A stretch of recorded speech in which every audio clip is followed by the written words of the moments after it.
The night settled over the quiet suburban neighborhood like a heavy, suffocating blanket. Streetlights cast eerie shadows that danced along the edges of the houses, creating a sinister atmosphere. I had always prided myself on being a rational and composed person, but that night, something felt different. I lived in a small, two-story house at the end of the street, nestled between tall trees that seemed to whisper secrets in the wind. My routine was simple: work during the day, home by evening, and the rest of the night spent in the comforting glow of my living room. However, my sense of normalcy shattered when a new neighbor moved in next door. Mr. Blackwell, as he introduced himself, was an elderly man with a stooped back and a sinister smile that sent shivers down my spine. He rarely ventured outside during the day, but as soon as the sun dipped below the horizon, his curtains would twitch, and a soft glow emanated from his living room. Odd noises drifted through the thin walls, strange whispers that seemed to crawl beneath my skin. One night, unable to shake off my curiosity, I decided to take a leisurely stroll around the neighborhood. The air was thick with an unnatural stillness, and the only sound was the echo of my footsteps on the pavement. As I passed Mr. Blackwell's house, a cold breeze whispered through the trees, and I caught a glimpse of his silhouette behind the curtains. His eyes, glinting in the dim light, seemed to follow my every move.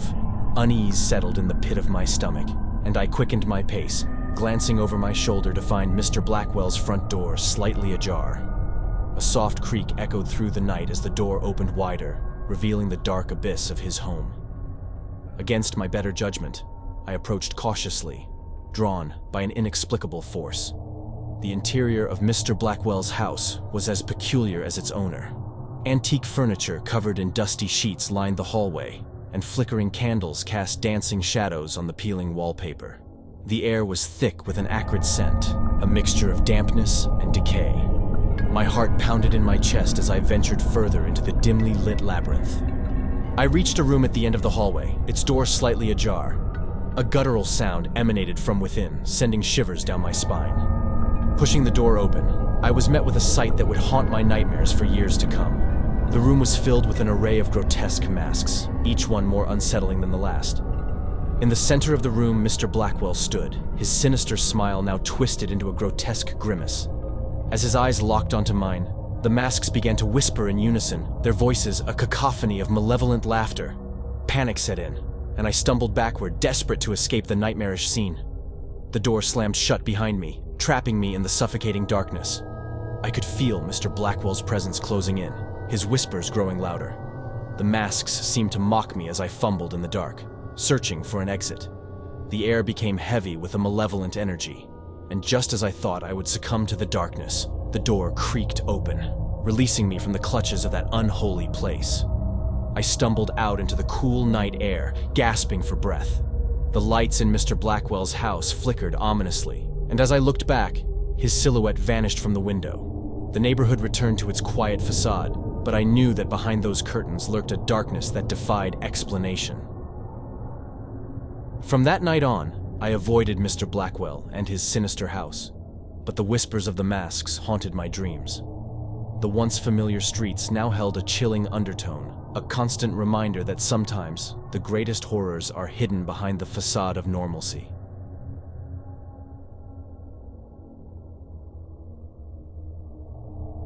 The flickering street lamp outside my window cast uneven shadows across my room as I lay in bed, trying to shake off the unease that had settled over me. It was past midnight, and the world outside my bedroom felt silent and still. But in that stillness, there was a subtle yet unmistakable presence that made my skin crawl. I had recently moved to a quaint neighborhood, and everything seemed ordinary during the day. The houses stood in neat rows, each with its own story. But as the night draped the houses in darkness, a peculiar sensation clung to the air. My attention focused on the house next door, a two-story structure with peeling paint and an overgrown garden.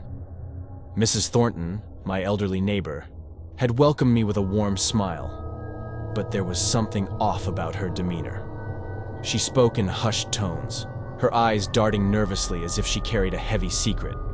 She warned me to stay indoors after sundown, a piece of advice delivered with an urgency that sent a chill down my spine. One restless night, unable to resist the pull of curiosity, I peeked through my bedroom window. The world outside was draped in darkness, but the glow from Mrs. Thornton's house illuminated the eerie scene. The windows were shrouded in heavy curtains, but occasional shadows moved within, casting distorted shapes on the walls. Against my better judgment, I slipped out of my house and approached Mrs. Thornton's yard. A soft wind rustled the leaves, and the air felt charged with an unnatural energy. As I neared the window, muffled whispers reached my ears, like an eerie symphony of voices lost to time. I peered through a gap in the curtains and gasped. Mrs. Thornton stood in the center of a dimly lit room, surrounded by flickering candles. Strange symbols adorned the walls, and a circle of old weathered books lay open on the floor. In the dim light, I could make out the outlines of figures, their faces obscured by tattered robes. Mrs. Thornton's voice rose, chanting in a language that sent shivers down my spine. The figures joined in, their voices harmonizing into an otherworldly chorus. As the ritual reached its crescendo, the room seemed to pulse with an ancient, malevolent energy. In that moment, Mrs. Thornton's eyes met mine through the gap in the curtains. The chant faltered, and a cold sweat broke across my forehead. I stumbled backward, heart pounding, and fled from that accursed yard. From that night on, Mrs. Thornton's house exuded a palpable malevolence. The once welcoming neighborhood had transformed into a realm of dread. Every creak of the floorboards, every gust of wind, carried a haunting echo of that otherworldly chant. I kept my distance from Mrs. Thornton and her house, but the air around her lingered with an indescribable horror. The neighbors remained oblivious, their lives untouched by the darkness that lurked next door. But as I lay in bed, the flickering street lamp casting eerie shadows, I couldn't shake the feeling that I was not alone, that something ancient and malevolent watched from the shadows, waiting to engulf the unsuspecting in its sinister embrace.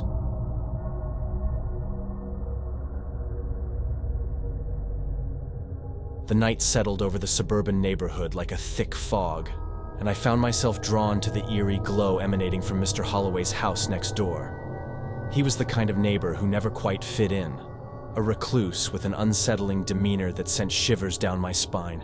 One night, unable to resist the lure of the unknown, I peered through my bedroom window, my eyes fixated on Mr. Holloway's dimly lit living room. The shadows played tricks on my eyes, dancing along the edges of the curtains.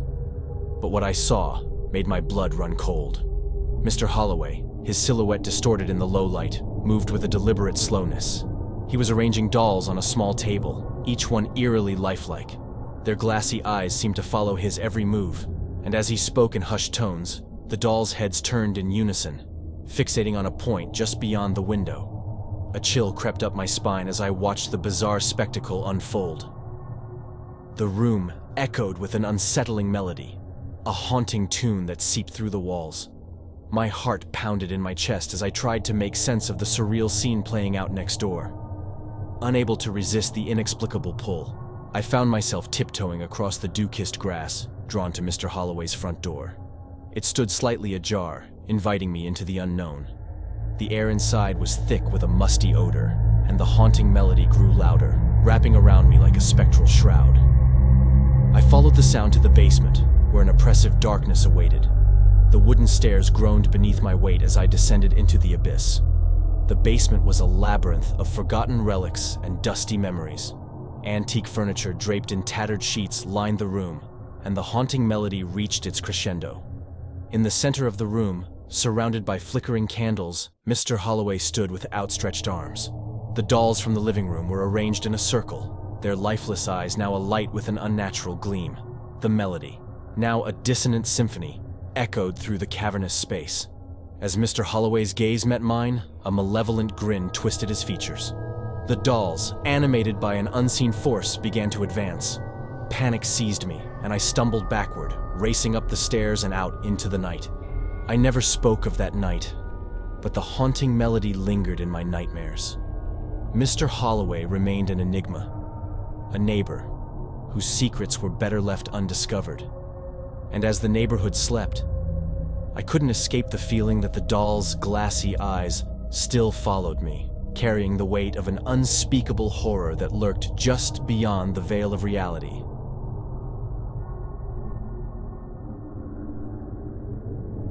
If you enjoyed the video, please make sure to smash that like button and subscribe for more scary horror stories. See you on the flip side.